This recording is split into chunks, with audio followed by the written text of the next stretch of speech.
Hey, hey, I'm Davy Jones. Now don't go anywhere because Profiles will be coming right up.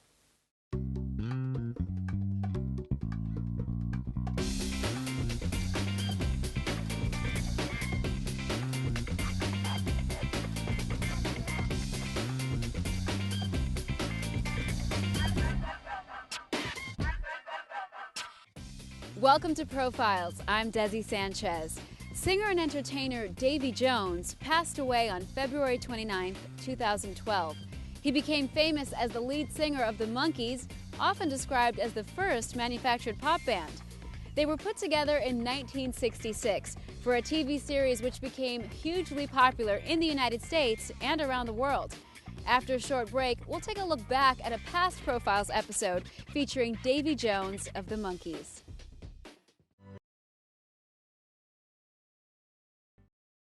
Welcome back to Profiles. I'm Desi Sanchez.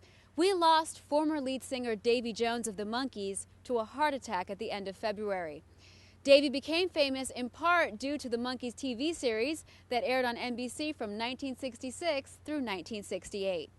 The show introduced a number of innovative new wave film techniques and won 2 Emmys in 1967. Back then, much to the surprise of music executives, the Monkees would go on to have 4 #1 albums within a 13-month period. Today, in his honor, we take a look back at a past Profiles interview host Mickey Burns conducted with Davy Jones about his life and career.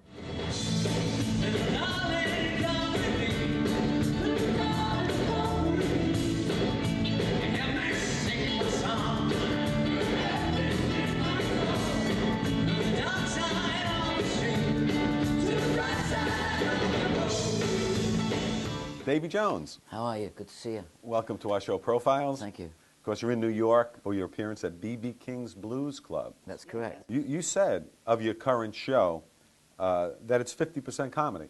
I like to get into the people's faces. I just realized after many years of being on the stage in the theater, we have this third wall. And all of a sudden, you find yourself as an entertainer playing to the whole audience. Right. I want to take in each one of those people. And I want to be able to have some kind of, connection with each one through something that I do. I move around a lot on the stage. I'm not a young guy anymore, but I like to dance. I mean, you see Kenny Rogers or you see Neil Diamond, it's like watching The Walking Dead, you know what I'm saying? So I like to just get out there and be in their faces. Where did all this spotlight thing come from? And this you can't see the audience job, Right. Forget about the third wall. Let's get into this. Interaction. Yeah. And it's a great formula because, I mean, it was that formula of comedy and music that made the Monkees so great. But very few people have been able to duplicate that formula. You know something, I don't know if you're familiar with a guy in England called Cliff Richards. Oh, because sure, he's very from England. squeaky clean, Yeah. Those Miss Unites are the longest. And then you've got a guy called Freddie Starr. Now, Freddie Starr's a crazy guy that'll jump on the tables and walk through your dinner at the nightclub and do all... So it's kind of a cross between that. And I sort of picked up where Mickey, Peter, and Mike left off, where they wanted to be serious musicians. Yeah. Okay, you're serious musicians, guys. We're all serious musicians. We sold hundreds and hundreds and thousands of records. But there's another side to the Monkees, and that was the Marx Brothers, the free, the Beatles kind of image and all that stuff. So you saw those guys when they first came over from England, the Beatles, and the kind of fun they had with the reporters that was never really, done before because people are afraid of, sort of being a little, flamboyant or a little adventurous in their conversation. Well, regarding performing, or you're continuing to perform currently, and your enthusiasm. You said, I heard John Lennon once say, I don't want to be 40 years old wearing a silver suit and playing Vegas. But I do. Well, something that would have changed now. John would have said differently because now you've got Elton John playing there for 3-4 times a year for 3 weeks at a time. So I think he would change his mind about that. And I was just trying to make a comparison that people would listen to. John Lennon also said about the Monkees are nothing like the Beatles. They're more like the Marx Brothers, Yeah. So, and that's... But he also said he never missed the show. It was an endorsement. That was nice. Yeah. And we did have company on a few occasions with Paul, John, Ringo, and George. And it was only in passing. It was with respect.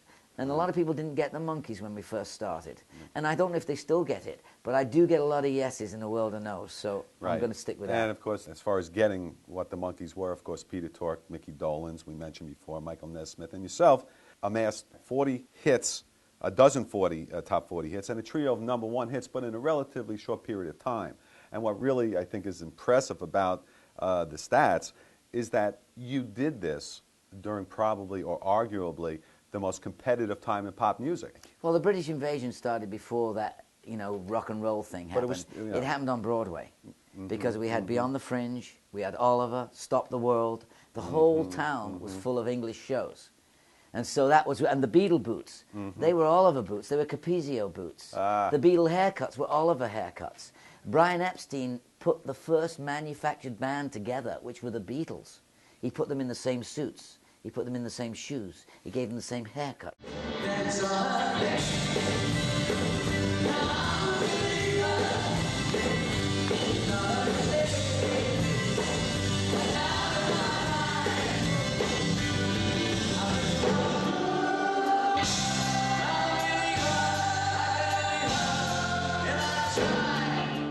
The backtrack to the TV show, because also amazed when I read the stats, from September 66 to September of 68, you guys produced 58 episodes. That's correct. Of the Monkees. It was an Emmy Award-winning television production. But when I read that, I said, compared to today's standards, that was a remarkable amount of shows. How did you keep up a pace like that? Well, we did 26 for 6 months, and then we did 6 months on the road. Playing. I mean, we did over 200 concerts as the Monkees, just the 4 of us on the stage. I mean, we weren't the greatest musicians. In fact, when we played the national anthem, people from every country stood up. But that was another story. They weren't familiar. We had a great time. We called it garage band. We called it, sort of woodshedding. When the cameras turned off, we plugged in the amps and we played. They said Mike Nesmith didn't play. They said Mickey Dolenz didn't play. Peter Tork. Yes, they did. Peter Tork plays 7 or 8 different instruments. I mean, all at once, which is a problem, but, what can you do? In fact, he just joined a one-man band, but he gave it up because of musical differences. Now, Mickey, he's done this, that, the other, and Mike Nesmith is like, he's in his own world. So the combination of the 4 of us together, it worked at the time, and I guess it's worked again in reruns all over the world. Well, it sure has. And you mentioned before there were a lot of rumors back then about, did the Monkees play on their records? Did they sing on their records? And in an article I read, you said recently, making the point that there were many bands of that period of time. The whole of Motown. Like Motown, the like Beach the Birds, Boys, the Turtles. The Birds, the Turtles. Right. No one played on their records. Nobody played. Are you joking? They're not going to give you all that money to go in there. We ain't got that time to spend in the studio. It wasn't until the 3rd album, Headquarters, that Mike and Mickey and Peter decided they wanted to be known as not just actors, but musicians. They were musicians. They were. I know. And Peter was a New York musician, played in the Village. Yeah, and Mike Nesmith had records before the Monkees. He was a songwriter. I couldn't understand why he was driving an Eldorado Cadillac and I had a Volkswagen. I was living in a shoebox at the end of the road, and he had a mansion in Bel Air because he wrote a lot of songs. He put them on the albums. I mean, when you were doing the Monkees, our viewers probably would think you made a fortune. We made $400 a week for doing the Monkees. And you got a raise in the 2nd year. $750 a week. How about merchandising and royalties? We had no merchandise. We, in fact, went on our last tour in '69 to Australia. There was a $60,000 fee paid for 2 concerts. We went to Japan for $90,000. And when we came back, they sent us a bill, because we were breaking the whole thing up at that time, for $14,000 each deficit. Because they started putting against the pencils, the phone calls, the this, the that, the other, and they piled it all in. And before they broke the whole thing up, they sent us a bill. So over the years, from royalties or from whatever, not saying we didn't get money from royalties, because we had 5% between the 4 of us, so it's 1.25% each.